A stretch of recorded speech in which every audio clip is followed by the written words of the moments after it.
numbers. However else the math works for the rest of 24. Yes. Yeah. Yeah, I'm Starting coffee up for the breakfast. YouTube live stream, by the way, so I'll get that link posted into places. Okay. I'm also a manic cyclist, so it's really hard to do intermittent fasting and get the calories right for cycling. Yeah. Yep. Gotta be rough. All right. Especially if you bonk 100 miles from home. It's happened. I think I did about 100 and something odd miles during the summer, and I didn't bonk on it. But the week before, I only did like 80, and I was 40 miles from home, and I literally couldn't walk. I had to sit down and engorge food for about an hour. Yeah, that doesn't sound like fun. That's why I like the stationary bike. If I get tired out, I just step off and I'm in my exercise room. Plus the weather is beginning to get kind of nasty here in Denver. It's a nice crisp 33 Fahrenheit this morning in Seattle. What's it here? What's 11 degrees Celsius in Fahrenheit? 55, 56, 60? Something like that. Double it and add 30. It's about 60, 70% of the year here, and cloudy and rainy, maybe. Yeah. But then with the odd like 3 weeks of like 28, 29, 30 degrees that Irish people aren't made for. Honestly, Neither is most our people are not made for it. Yeah. I grew up in Miami, so I remember, let's see what, I remember summers where it was 99% humidity and 100 degrees Fahrenheit, which is 38 C. And like that kind of thing conditioned me that the only thing you do is you go from the air conditioned building to the air conditioned car to the air conditioned building. Yes. Yeah. And it wasn't until I left Florida that I discovered that the room with the blue ceiling was actually kind of nice to be in it sometimes. I lived in Phoenix for 4 years in college, and then for a year after. And yeah. You have and I less rode a humidity, motorcycle, so I didn't higher have peaks. AC. Well, you kind of made the AC. You had wind chill. No, it wasn't chill. Maybe in December. Hot wind. Ugh. Oh yeah. Yeah. Yeah. That Way too doesn't- warm all the time. Especially if you're wearing like, armor, motorcycle armor. That makes it even worse. I was a poor college student, so I couldn't afford the armor. I did have a helmet. Yeah. But yeah. All right. Yeah. Well, let's make important technology decisions today in the HangOps, right? That's what we're doing today. Sounds good. Yeah. Welcome everybody. We'll officially get started. That's it. That's the official start. Last time we did Cry Party, and that was pretty fun. Hey, Joshua, do you want the waiting room on? Oh yeah, probably. We might need to turn the waiting room on because, well, I don't know, like last time we didn't have anybody do any weird stuff. Want to All risk it? I turned it off. Live Live dangerously on the wild side. Yeah. All right, let's. I mean, that was okay. That was safer before the live stream was hot. But I'm guessing people will understand. But so Cry Party is always a good topic. It is always a good topic. We've got new faces and names. This is wonderful. Thank you all for joining us. Who has a Cry Party topic for today? How about people's first big cry? Oh, first big cry. I locked a production database with 10 million users in it once. Okay, that's a good one. I got nothing on that one. So I work for Viasat now, but prior to that, I worked for the big bad Equifax as an SRE in the consumer agent division. I can freely say this because I'm not under. They never made me sign an NDA, which is a bit weird. But I was hired by Equifax a month after the breach, and we basically built the replacement product and put it in the cloud. and the replacement product used the same database for a while. I was updating. We were going to move our services to Amazon, and the database would follow shortly after. About 3 years later, it never actually followed. But we were doing some database changes, and I was meant to flip CNAME, or was it the alias? The alias, and I didn't do it correctly. And then I flipped it back, and then to make matters worse for myself, I locked the database during a go live. And this was at 9 a.m. in the morning, my time. So it was 5 a.m. America time. The reason we were doing it at 9 a.m. is that it'll take us 2 hours, 3 hours to deploy it and verify it. So that by the time the America comes on at 8 a.m., we have it done. So, no, I had to go page the DBAs who work out of Atlanta and wake one of them up. That's always fun. And they weren't happy. It's just like, you locked the database. And I'm like, yeah, can you fix this right now? We're hard down. Yeah. And that was my first experience in production. Oh, that's fun. So mine was when I was coming up through university systems. Yeah, I was one of the many sysadmins that got strip mined out of the university system by Google. But anyway, I was finishing my degree, and I was also working in the comp sci department. And the campus Sparkies come by and they say, "Hey, we need to do some work on this leg of the circuit. Make sure you have your stuff off of there, because it's going to be off for a couple hours." So I go around and I make sure that everything is either on the other circuit or dual power supply. Yeah, except that this was a university. So we had one where one of the dual power supplies was busted, and nobody had bothered to mark it. So like, it's plugged into the other power strip, must be fine. So they turn off the power, and of course, that's when I found out that, oh, I just turned off the power to the Sun filer. And there was like 18 hours of FSOX,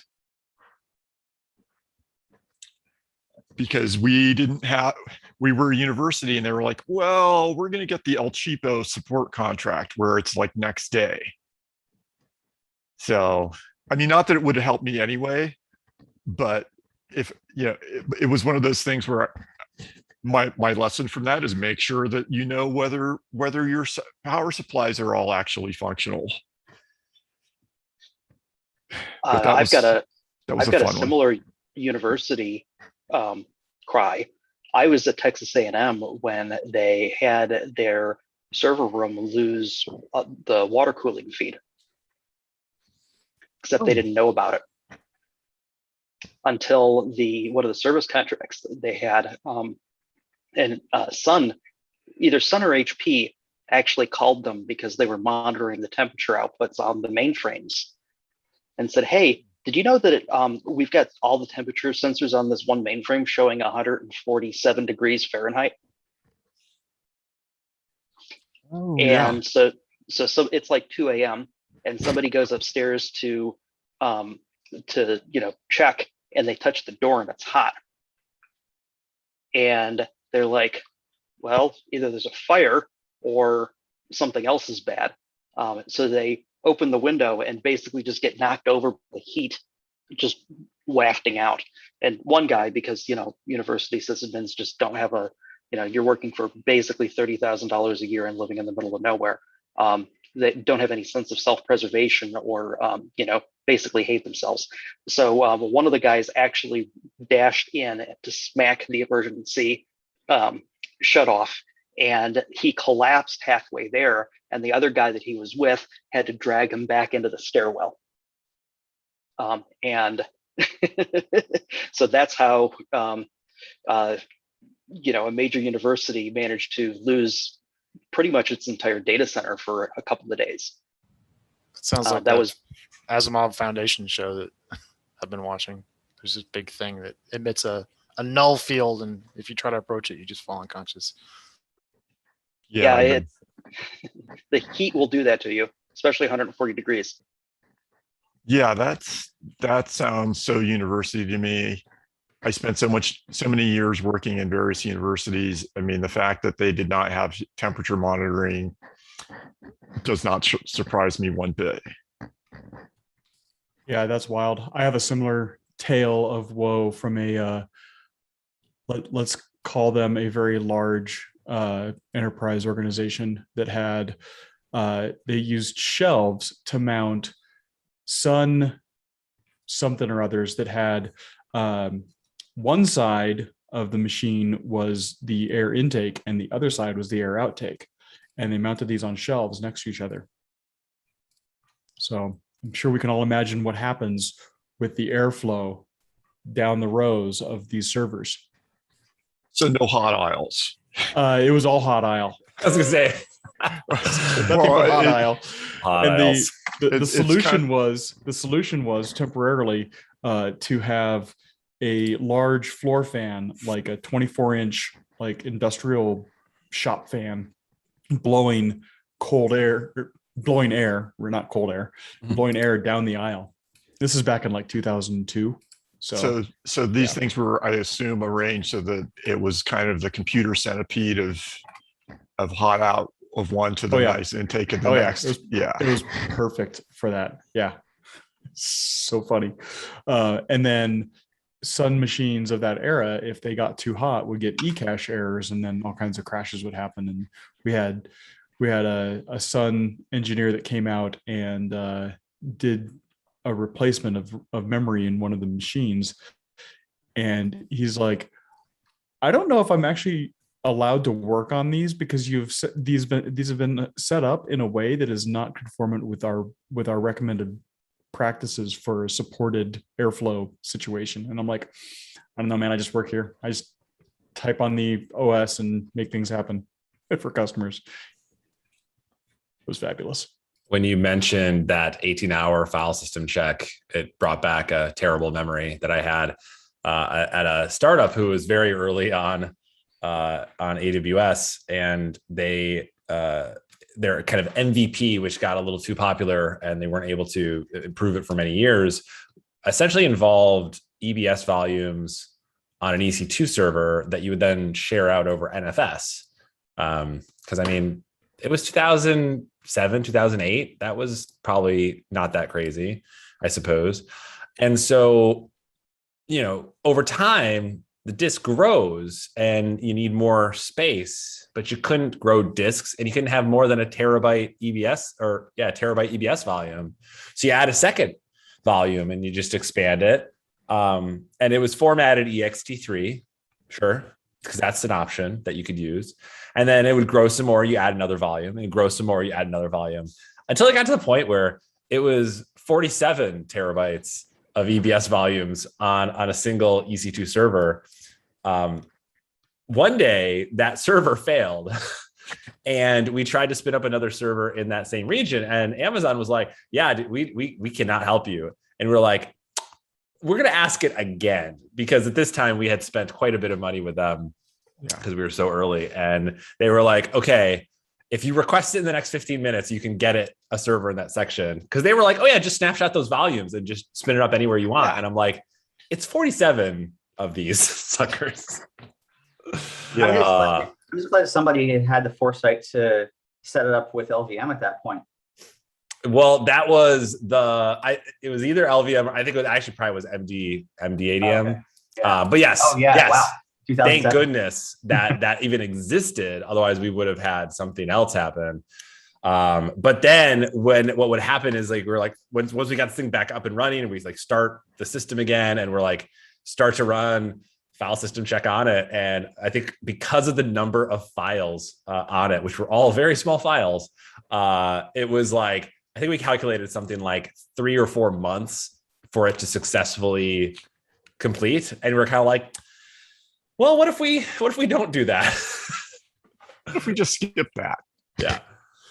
That's fine. We just ended up pushing it to S3, but still MVP version versus actual version. We realized yesterday, just yesterday that the tool that we're writing, every time we run it, we run out of internet gateways in our account,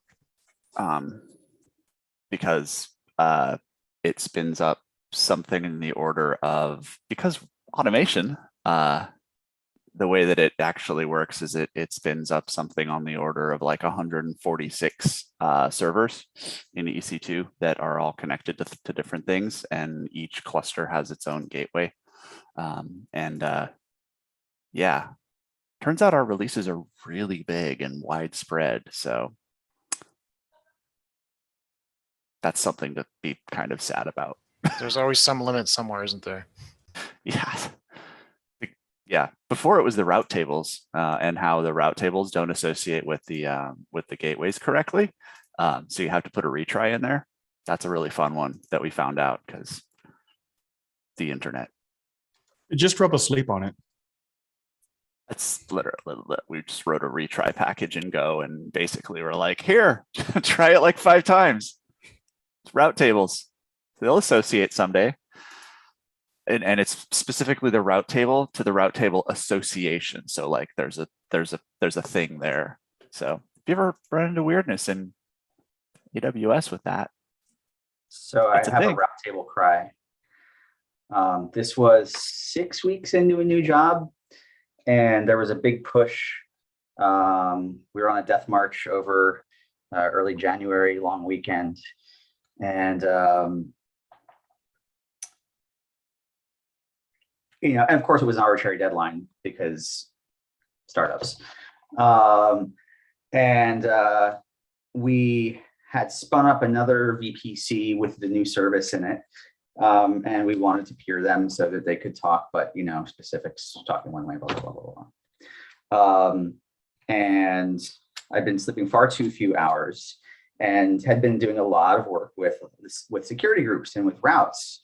And with security groups and with routes, they're additive, right? You can associate many rules with a security group or many routes with a routing table. You can't, however, associate multiple routing tables with a subnet or a group of subnets.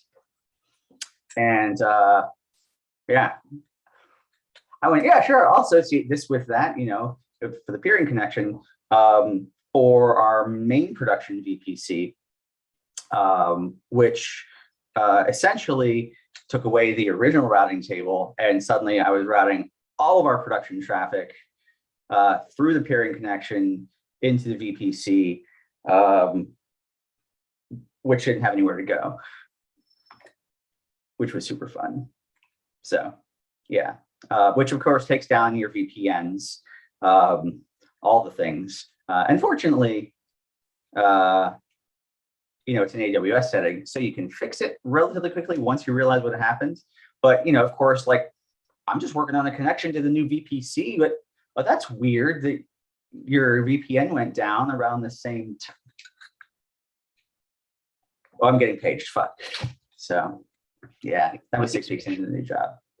Yeah, in a similar situation, I was 6 weeks into a job. The place was just awful and just one of the most toxic places I've worked in years. A hurricane came through where the main office was in North Carolina and flooded the office.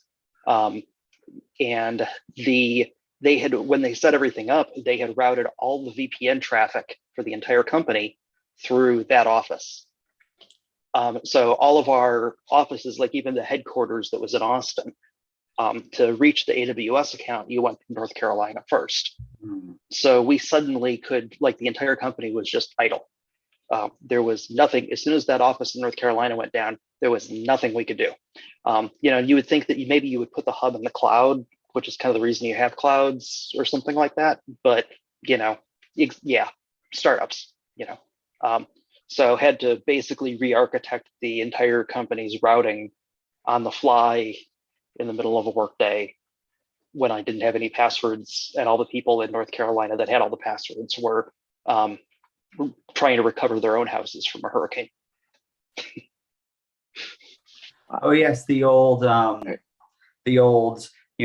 what are we gonna do during natural disaster? I'm taking care of my family, asshole. Like, Mhm. Yeah, Good luck with imagine those that. systems. Their priority was I- their own actual homes and families. That's not really, that's not really a team player now, is it? I thought the That's company was exactly- their family. That's exactly what the CTO said. Gets new. I Yeah, we're the, on the, the CTO doubled down related on. story about flooding. Go ahead. Yeah.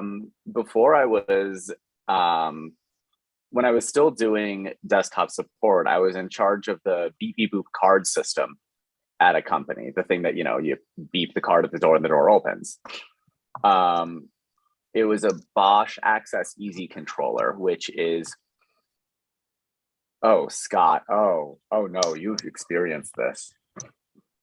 For everyone who doesn't know, I mean, these things are, it looks like a rat's nest of wires that, if you get into it, is running Ubuntu 10.10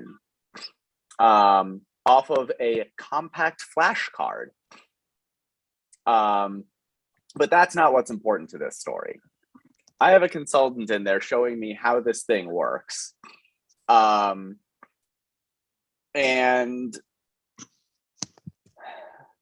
he turns to me, and we're in the server room in the office. The office is on the 4th floor of a building in downtown Chicago, right across from Ogilvy Transportation Center, if you know where that station is. 4th floor, I'm going to add. The consultant turns to me and says, "There's water on the floor." I look, and it takes me a moment to process. There is not just water on the floor. There is water that is rapidly advancing across the floor. The gears in my head turn, click, and I go, "I'll be right back." I leave the room. I sprint, absolute hell for leather, across the office. Server room is at one corner, the ops desk is at the other. I sprint up to it. Everyone's looking at me. I'm running in an office. I get right up to a chair. Everyone's looking at me, and I say, "The server room is flooding." Turn around and run back. Water has now advanced much further into the room. I'm in the back. There's a couple random there's a bullshit desktop machine which runs smoke tests. There's some other things in addition to the racks of servers. This isn't production, but we do have our VPN endpoint and Puppet Master in there. So it's also our dev environment running on OpenStack. I'm picking up some cables, and I'm what do I do? I unplug everything. No power. There's water. It's bad. So I get the satisfaction of just yanking cords, which is great. Meanwhile, of course, other things have been happening. One of the other engineers goes into I'm gonna step back. I said I was on the 4th floor. Why is there flooding? It's an early 20th century building. Where do you run your network cabling when you've built a building that doesn't have network cabling? In the The water vertical punch- grates. The little grates in the floor. They're so great until they flood. I mean, alongside the plumbing, but the point being, this was next to the bathrooms and the water heater room. It was server room, water heater room, women's restrooms. The input pipe for the water heater did not start leaking. It suddenly catastrophically failed. So no Unix core, and it's not gray water. Thank dog. But yeah, one of the engineers went in there, did turn it off, but we still have just a shitload of water in here. The building's first response is actually a giant cart with a rack of towels from the building gym, which is kind of amazing. The whole office is shut down. No one's doing any work because internet and Wi-Fi were in there. Duh. They very quickly mop out the entire room, saw out the bottom 6 inches of drywall, because mold will absolutely get away from you. And then meanwhile, anything that had been on the floor, I test to make sure that like it's not sparking and blowing up in terms of like power supplies. A few hours later, we do get everything turned back on and we didn't lose any servers.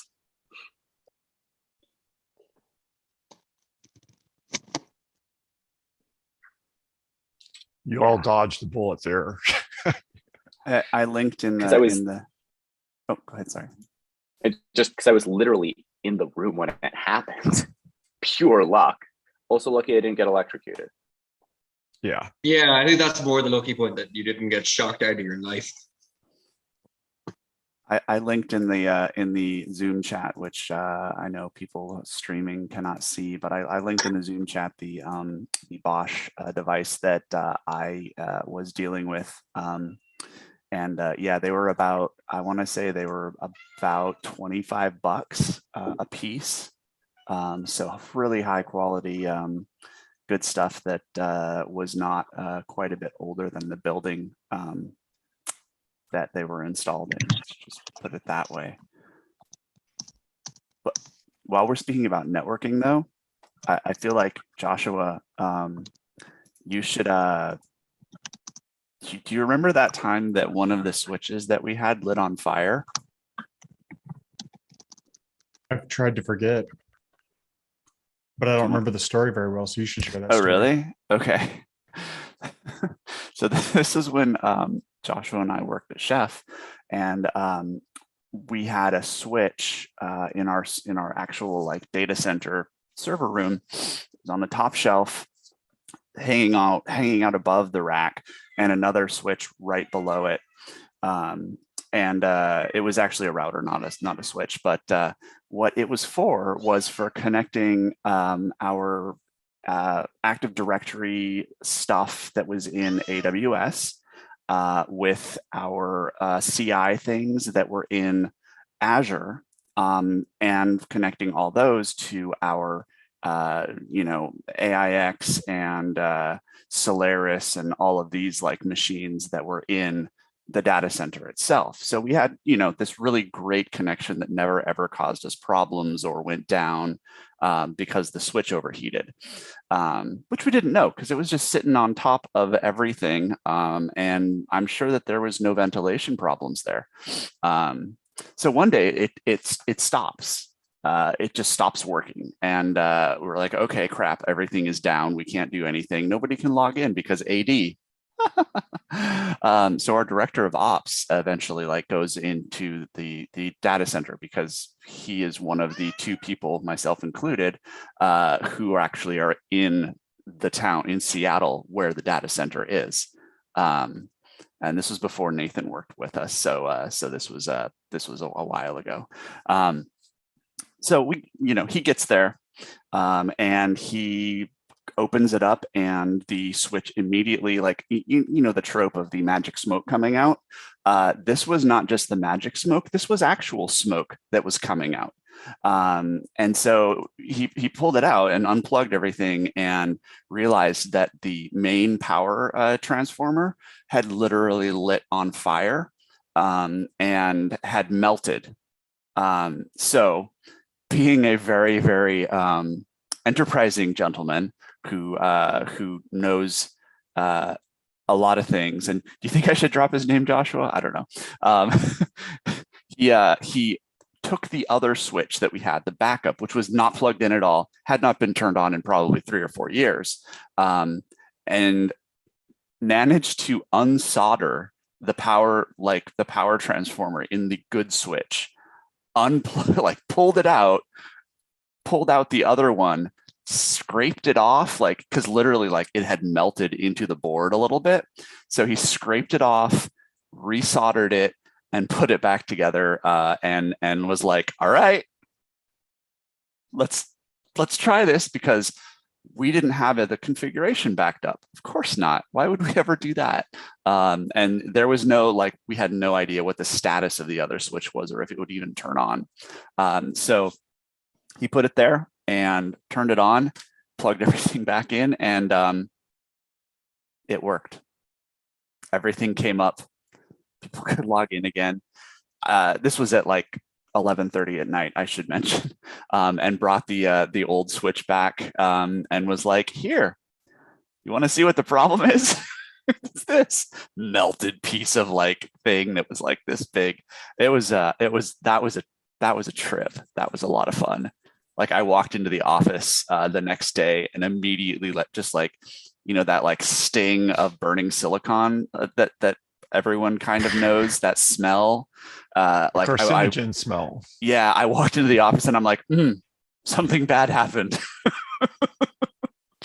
And yeah, that was the thing. Yeah, Ben. That smell, Scott, reminds me of a story from also when I was at the same university, but a different department. We had a virtual machine host drop offline, and it was one of the old Dell flap top 1650s. And so I walk into the server room and just kind of, and I smell that exact smell. Like, oh, it smells melty in here. Magic smoke got out of something. And so we go over to the machine host that that had shut down. We pull it out and open it up, and we can't see anything wrong. Like there's nothing visibly melted, or there's no visible signs of smoke or anything else. So we close it again, and then we hold down the power button to try and force it on, because it was easier than migrating everything off of it at the time. This is before like managed virtual machine hosts and things like that. And hold it down, and it goes beep once, and then we really, and then we hear kind of like a noise, and we open it up again, and not only do we now see the source of the smoke and the magic smoke, but something caused a spray of copper in a line across the entire inside of the two lids. So when it really went. We said, well, guess that machine's not coming back today. Wow. As if the Spray form of factor on copper is those. some high temp. Yeah, seriously. It seems to be an inductor coil, so I have no idea how a surge of power powerful enough to explode an inductor coil got into the motherboard, except it probably was something very drastically wrong. That's just impressive. My experiences with magic smoke in working in academia was just that students would shove God knows what into the PCs that we had littered around in various classrooms and things like that. It was always an exercise of being told that there was magic smoke had got free, and go down and look, oh look, they've gone and shoved a bolt into a floppy drive. Why would you do that? Yeah, we had to put locks on all the computers in the digital media lab that I worked at. I ran for a couple of years, because the students were they had the same amount of let's say respect for survivability on their choices around computers as they had about their drinking choices. So creativity. We call it creativity. Yes. At the age of the kids I was dealing with, was we call it a sixth form college in the UK. I believe it's like high schoolish age. In the US, 16 to 19ish age kids. So their level of give a damn was pretty low. The only drives that we started to try and lock were the zip drives for the art department, because those were bloody expensive compared to buying replacement floppy drives, and replacing floppy drives was kind of seen as a acceptable casualty, and students were already kind of reaching the stage. It's about like 2000-ish, 2005 I was working there, and it was already reaching the stage where students were just emailing stuff or whatever rather than using floppy disks. So yes, and the joy of the click of death, the hardware virus. So that you get one person with a bad zip disk, and they break every zip drive in the lab. Oh yeah, and it would break every zip disk that would go into one after that. So that was a joy. The click of death reminds me. So remember, there was IBM had the Death Star hard disk. They sure did.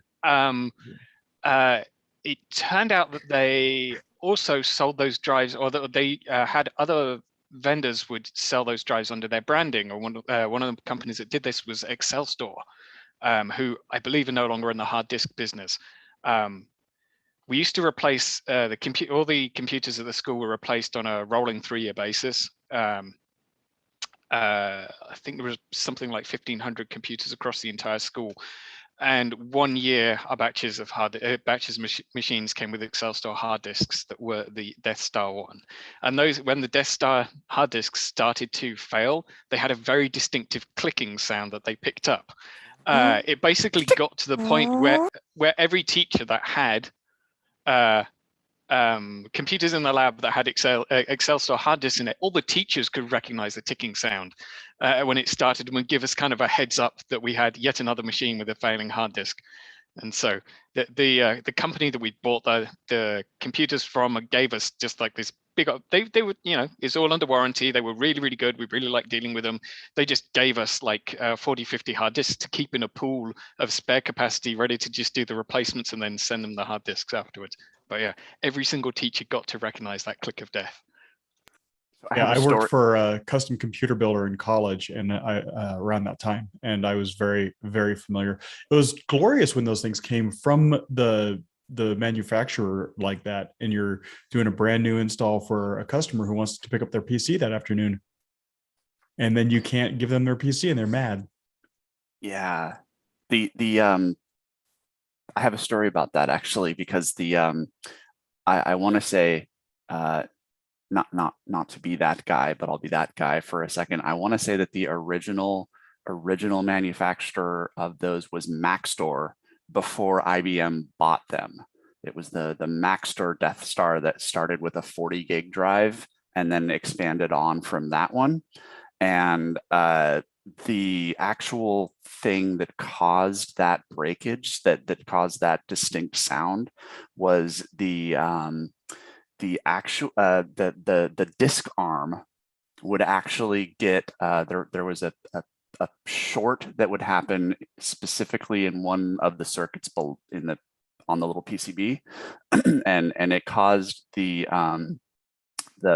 drive arm, I can't remember what the thing is called, the little read head. The read head, yeah, thank you, to actually just ricochet and like trigger and then go, hence the ver sound of it doing the tick. One of my friends worked at IBM at back when they actually like bought Maxtor and in that division, and was like, oh yeah, here's exactly what it was. And I'm not representing the story 100% well, but it was something to that effect. This is certainly before my data center days. But am I the only person old enough here to remember Stiction from the old Seagate drives? And lifting and surreptitiously lifting up the front of the CPU unit by like an inch and letting it drop so that it would unstick, so that you could get the thing to start during boot. Yep. And yeah, because once it was going, it was, yeah. well, I wouldn't. I hate to use the term fine, but it worked. But it was functional. Yeah. This was a degradation due to, I believe, age and probably heat in the spindle lubricant, and it would get really viscous once the drive shut down. And so the motor didn't have enough torque to overcome that on its own, and so it would literally just stick in place.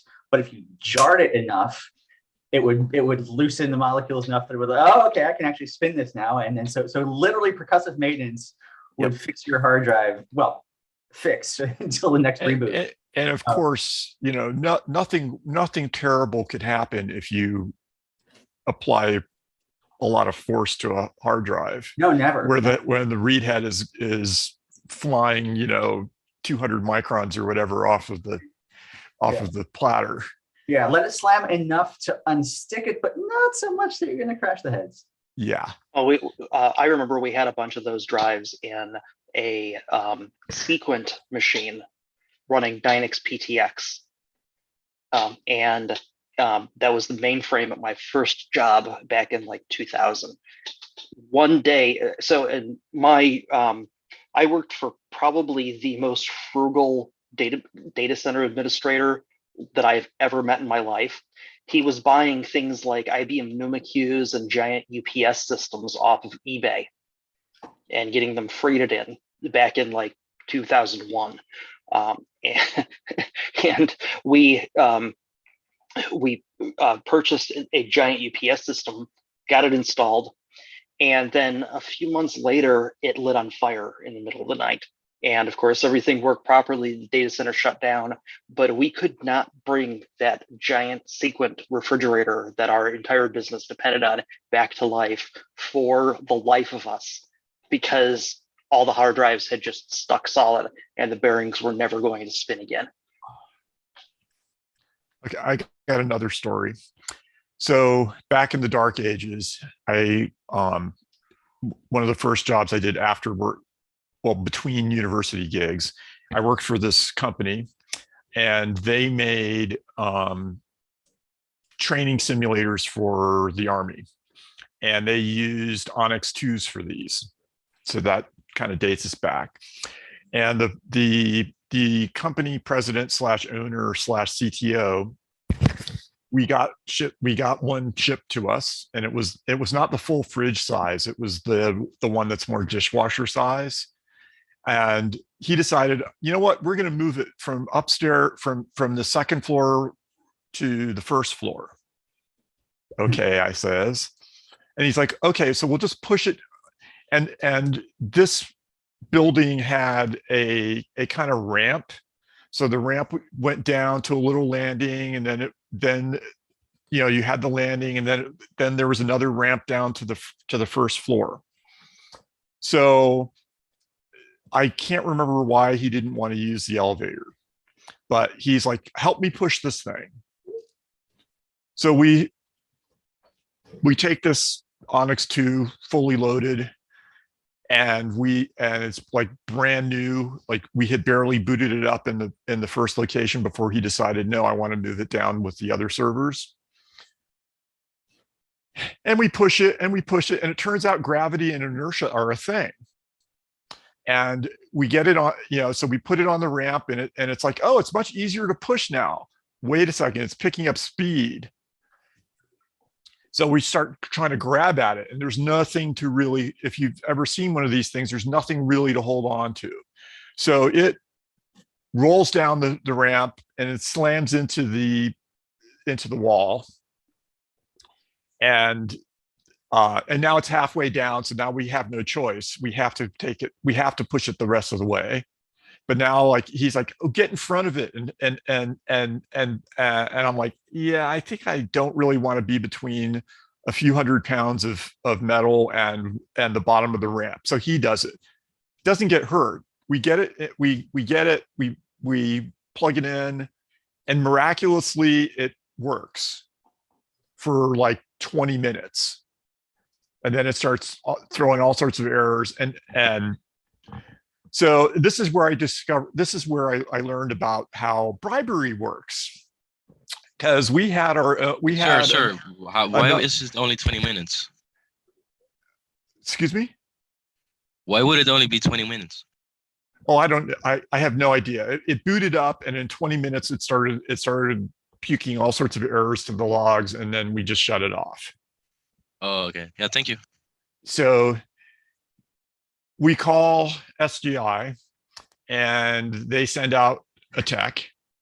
And when I go into the room, when I go to get the tech and let him into the building and bring him to the scene of the crime, and when I get there are 2 bottles of Macallan on top of the Onyx 2. And I didn't know enough about whiskey at the time, so I had no idea. These were very expensive bottles of Macallan. And the tech takes a look at them, and he just stands there for like 10, 15 seconds contemplating, like, what could we have done that would be a 2-bottle bribe? And he says, oh, can you go get me go get me a Coke or something? And I go off, I come back, and miraculously the bottles of Macallan have disappeared. And he he opens it up and he starts replacing boards.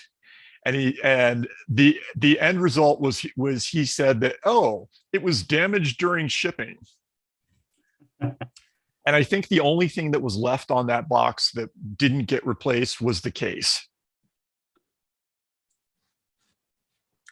Wow. It was while the box was moving. So yeah, it was moving. It was being shipped from one floor to the other.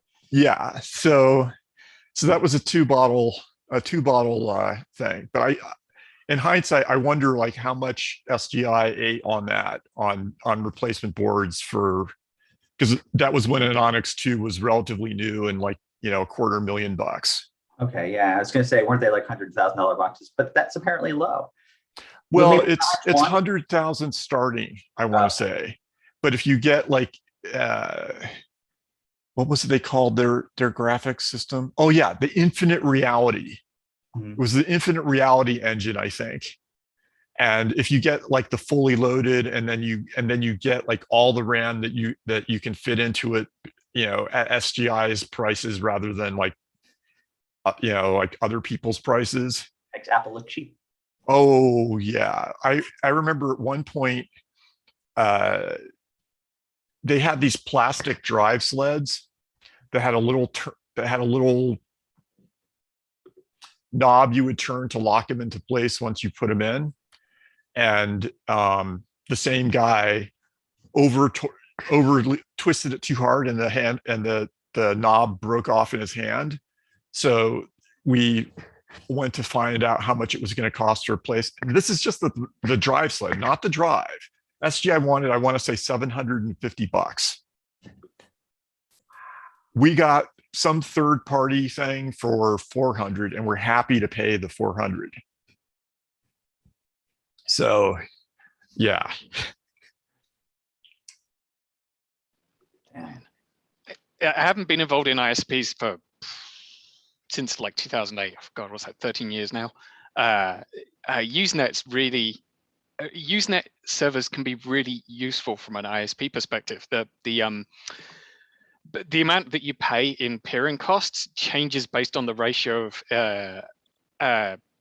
data going in or out, and you want to, and ISPs will try to juggle their ratios to get them favorable data costs on their peering things.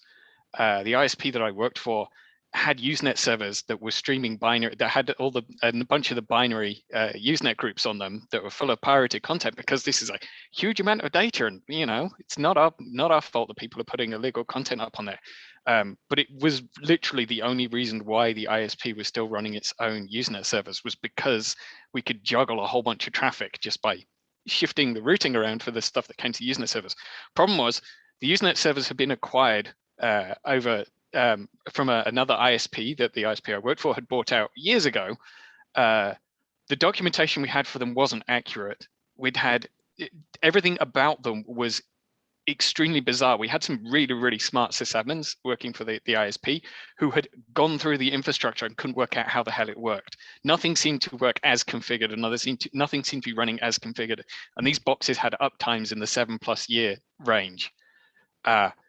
But the ISP had to close down the data center facility that the equipment was sitting in. Well, this particular room, it was in a really expensive data center in London that is Telehouse North, which is where a large chunk of the UK's connectivity to the internet comes through. It's where the main, what's called Links, the London Internet Exchange group, has its main base in there.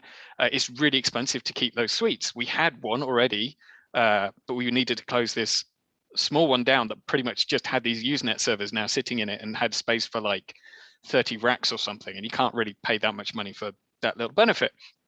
But they wanted to keep the Usenet servers going. We'd had servers die or need to be rebooted, and they hadn't come up cleanly and didn't work. And so we faced this possibility of, can we move these Usenet servers from one suite right across the building to another suite while keeping them still running? Even if they lost network connectivity, like just keep them up and running. And so we did the expected thing. The only smart thing about them was that they had dual power supplies in them. So we did the expected thing.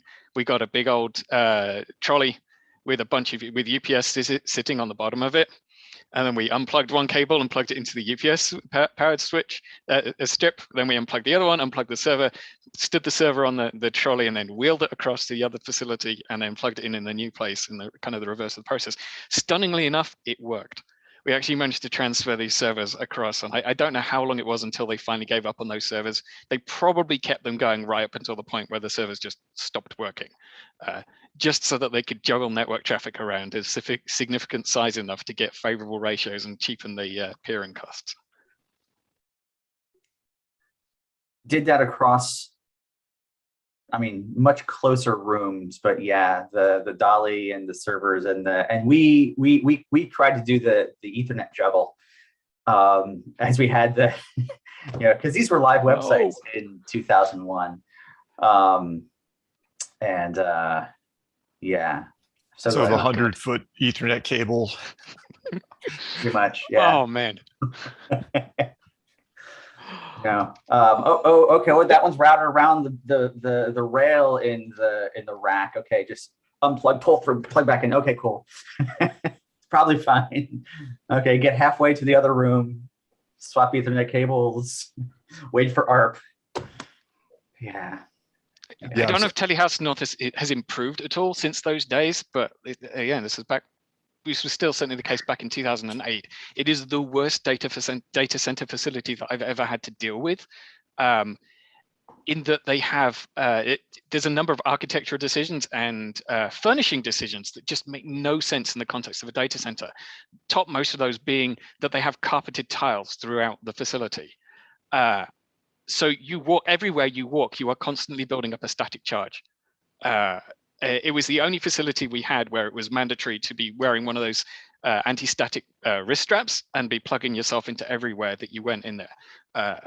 And at one point when I was there, they working for the ISP and dealing with this data center, they did this big old refurbish, and they were going to replace all the tiles. And I'm like, yes, they're going to replace these with tiles like every other data center facility that we have.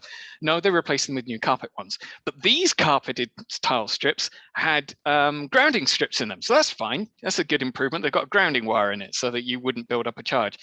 Except the grounding wire broke the first moment you raised up one of those tiles. And being a data center facility, they're constantly running new cables right throughout the facility and rerunning cables. And so it just ended up that basically right back where they were before they did the refurbish, that you walked around and generated static charge.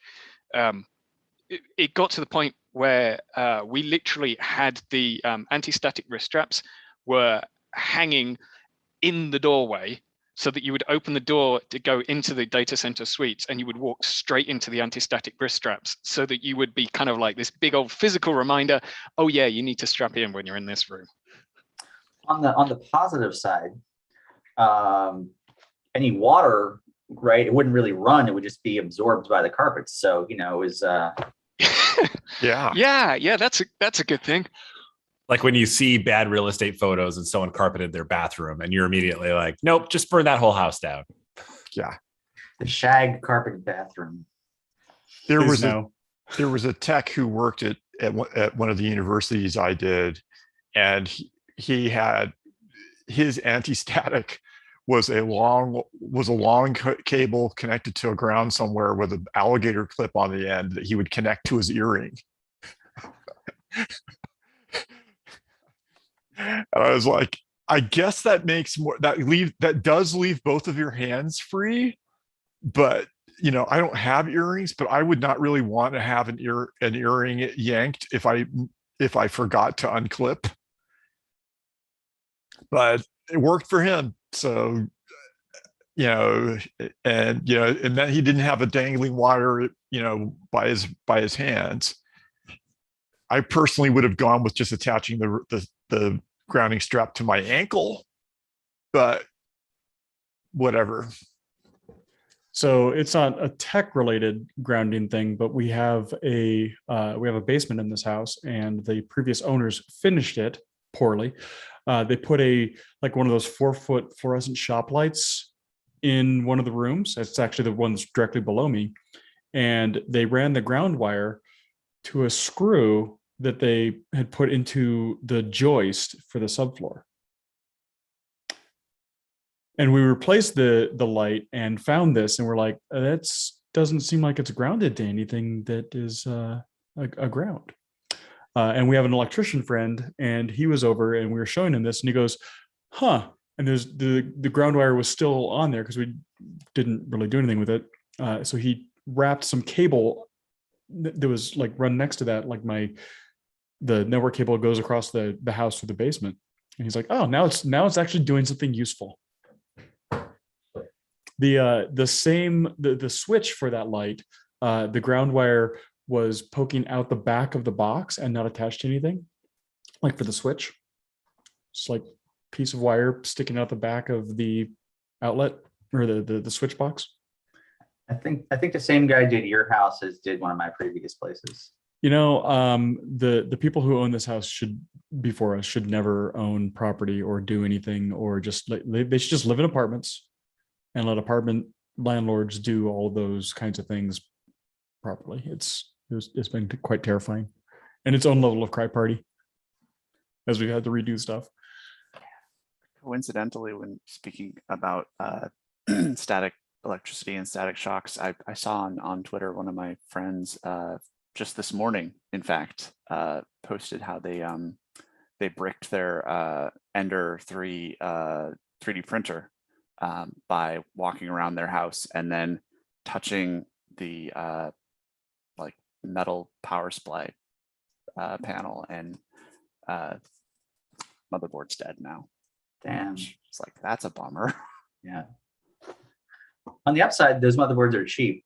On the downside, they're a pain to replace. But yeah, that seemed to be the general consensus. Meanwhile, I walk around every day with and then I'm just like, hey, you got a thing here. Well, it's fine. This is cool. Whatever.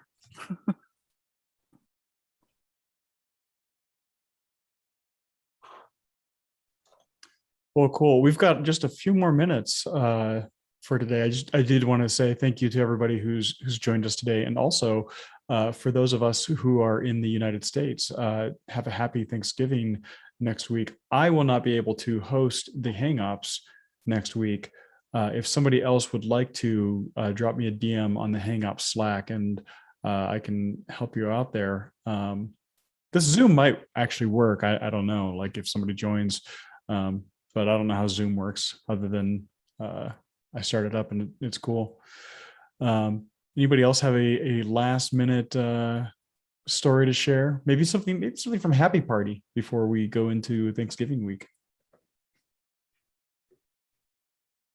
we're talking about servers. Are there happy parties? When we move off of servers and into the cloud, that's a happy party, right? Yay cloud. That'll have to be the next one. Yay cloud. I work for one, but yes, yay cloud. Yay cloud. Sorry, Pete, what were you saying? I was gonna say we'll have to save instead of cry party, we'll have to have I don't know what happy party would be, what emotion that is. It's not crying. Tears of joy. It's crying tears of joy. There you go. Yes. We can do that. We can do the week after next. Such an alien concept, happiness and tech. Yes. My happy party thing is I was seconded to another team to help with a major overhaul of a component that plays a very crucial role inside the company, and it was a bit of a weird secondment, but I helped them out. It was a big overhaul. It was a lot of scary work to do in a short period of time, and it just went into production and hasn't destroyed anything. It's working fine. So yay, a lot of work, 2-3 months of secondment, and yay. I have a timely happy party because it was surrounding reInvent 7 years ago. I had just inherited some old infrastructure that was running in an MSP in a colo somewhere, and it was a bunch of old Windows boxes running IIS and Cold Fusion and SQL Server, and now they were mine. And we were trying to get into AWS and out of this terrible overpriced colo. You know the ones. I mean, it was VMware, so at least it was virtual machines, but it was like hey, we want to add some more machines. We're going to need some more RAM. Cool. How much longer of a contract would you like? That sort of place. And but there was no config management. There was no documentation. All I had was these machines. I'm like, I don't want to rebuild these things because they're going away. I ran across a vendor booth at reInvent that was like, oh, you want to migrate your VMware stuff into AWS? And it worked.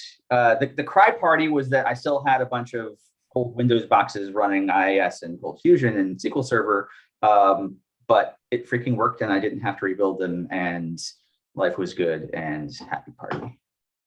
Happy Thanksgiving. Hooray. Excellent. Well, that's a good note to end on, is a happy party.